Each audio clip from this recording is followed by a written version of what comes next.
Gaur egun gauza nola den, zer dugun dakigun arren, kontua ez da lagun, zer irabaz dezakegun, baizik gu galtzeko prest garen.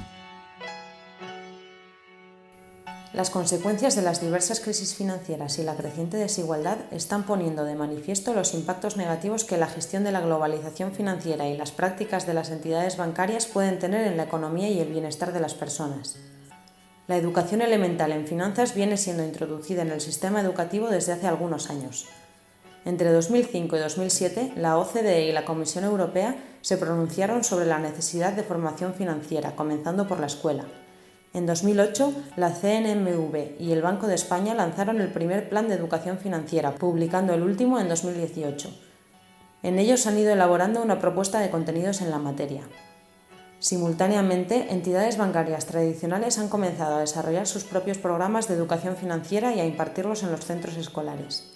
En los últimos años, hemos visto cómo la educación financiera ha sido introducida en el currículo de los centros educativos vascos.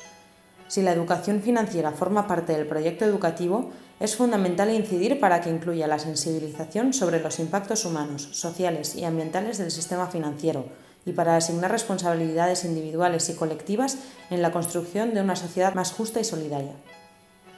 Las finanzas éticas pretenden ser una de las respuestas que la economía social y solidaria promueve para hacer frente al problema de inequidad estructural del sistema capitalista, garantizando el derecho al crédito y canalizando el ahorro hacia proyectos con impacto social positivo.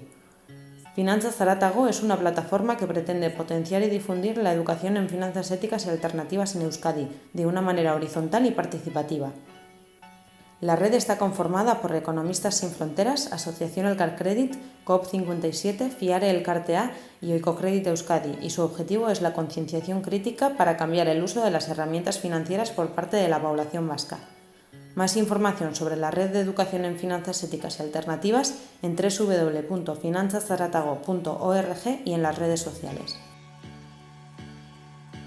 Gaur egun gauza nola den, zer dugun dakigun arren, kontua ez da lagun, zer irabaz dezakegun, baizik gu galtzeko prest garen.